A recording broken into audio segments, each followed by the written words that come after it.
បាទរៀបសួរបងប្អូនទាំងអស់គ្នាដែលចូលចិត្តនិងស្រឡាញ់បក្សីបំបីបងប្អូនអានេះគេហៅស្ទាំងស្លាបឆាយកប៉ោតខ្លីអានឹងជាភាសាខ្មែរតែប្រភេទវាដូចរូបរាងវាស្រដៀងស្ទាំងស្លាបឆាយដែរប៉ុន្តែវាមានកប៉ោតវាលើហើយវាធំជាងស្លាបឆាយបងប្អូនយើងមួយចំនួនគាត់និយមហៅប្រភេទនេះហៅអ៊ុនអ៊ិនប៉ុន្តែតាមពិតទៅអ៊ុនអ៊ិនហ្នឹងគឺជាភាសាវៀតណាមទេភាគច្រើននៅខាងវៀតណាមខាងយួនស្បូរអ្នកលេងប្រភេទស្ទាំងអត់តែកប៉ោតខ្លីនេះអានេះបើគីឡូញីធំអស់អាចដល់6ខាំកន្លះធំទៀតអាចដល់7ខាំហើយបើជាទូទៅធម្មតាគីឡូញីវា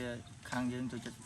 លេងហើយវាធំហើយវាធំយើងអាចយកវាទៅលេងជាមួយពួកថ្លុំពួកអីដែលរៀងសัตว์ដែលធំបានហើយបើឈ្មោលក៏លេងបានដូចគ្នាដែរប្រភេទនេះអីគាត់វារៀងទូចទៅគេវាអត់សូវស្អាតដូចញីទៅត្រឹមគីឡូត្រឹម5ខាំ6ខាំគឺជាប្រភេទសត្វស្អាតដូចអានេះបើភាសាអង់គ្លេសគេហៅ crested gohawk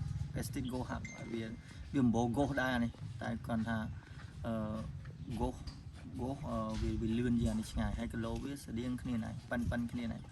goh គីឡូវាបើញីដល់7ខាំអីហ្នឹងឯង7ខាំកន្លះ8ខាំហ្នឹង goh ហើយសម្រាប់ស្ទាំងសាប់ឆៃកប៉ោយខ្លីនេះឈ្មោលវិញគីឡូវាប្រហែលជាត្រឹមចន្លោះពី3ខាំទៅ4ខាំអីហ្នឹងធំអស់សម្រាប់គោបាទហើយឆ្នាំអានេះកូនវាទឹមតែពេញរោមបងប្អូនរោមវានៅសឡើយទេអានេះគីឡូញីហើយតម្លៃវាក៏គួរសមដែរវាថ្លៃគួរសមសម្រាប់ដែលបងប្អូនដែលអត់សូវមានលទ្ធភាពពិបាកដែរបាទពួកអីមួយឈុតរបស់វាគួរសមបាទហើយមួយទៀតសម្រាប់ឆ្នាំនេះបើបងប្អូនដែលល្អឯងឆាតមកសួររកអ៊ុនអ៊ិនស្ទាំងឆៃកប៉ោយខ្លីហ្នឹងដែលចង់បានថាអាយុអាចចេះស្រាប់យកទៅដេញបើចេះស្រាប់ឆ្នាំនេះប្រហែលវាពងចូលនិវត្តន៍មានន័យថាម៉េចវាជារុះរោមហ្នឹងតើប្រហែលជាខែក្រោយ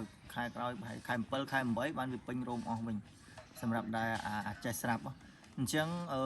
បើវាមានពេញរូបពេញរាងខែនេះមានតែកូនអញ្ចឹងកូនទូចអញ្ចឹងហើយអត់តន់ចេះទេកូនទូចចេះបើយើងប្រហាត់អីទៀតប្រហែលជាចូលច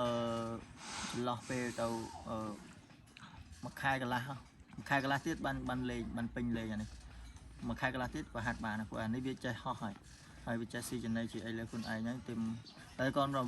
វានៅខ្ចីវានៅទុនឡើយវាអត់តន់យើងប្រហាត់វាយកសាច់ដុំស្លាបប្រហាត់វាយកកម្លាំងស៊ូអីទេអញ្ចឹងទៅ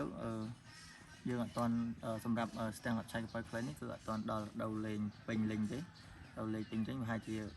ខែ8ហើយអកប្រេចរ៉ាន់ពណ៌ក៏ដូចគ្នាឥឡូវវាអត់តន់មានអាចេះខ្លាំងទេគេថាវាគ្រាន់មានសត្វខ្លះវាដើមរដូវទៅស្មើដែរប្រហែលជាគេអាចលេងបានខ្លះហើយតែសម្រាប់ស្ទាំងអត់ឆៃកប៉ោយខ្លីនេះក៏គឺអត់តន់មានដែលវាពេញអាចលេងបានល្អទេក៏មានអាសត្វជារុះពីឆ្នាំមុនអីចឹងបាទកូនច្រើនបងប្អូនអរគ្នាវីដេអូមួយនេះគ្រាន់តែចែកម្លែកជាមួយនឹងបាក់សីប៉ុណ្្នឹងឯងបាទសង្ឃឹមថាបងប្អូននឹងយល់ហើយសម្រាប់បងប្អូនដែលតែងតែឆាតមករកកូនសត្វពីខ្ញុំហ្នឹងទៅសួរព័ត៌មានបានបងប្អូនហើយសម្រាប់កូនសត្វតតែដើមខែ2អានឹងមកវិញមានប្រភេទស្ទាំងហត់ឆែកអានឹងក៏ដូចជាស្ទាំងអាឡកហើយស្ទាំងកដោបាទបាយបងប្អូនអរគ្នាបាយ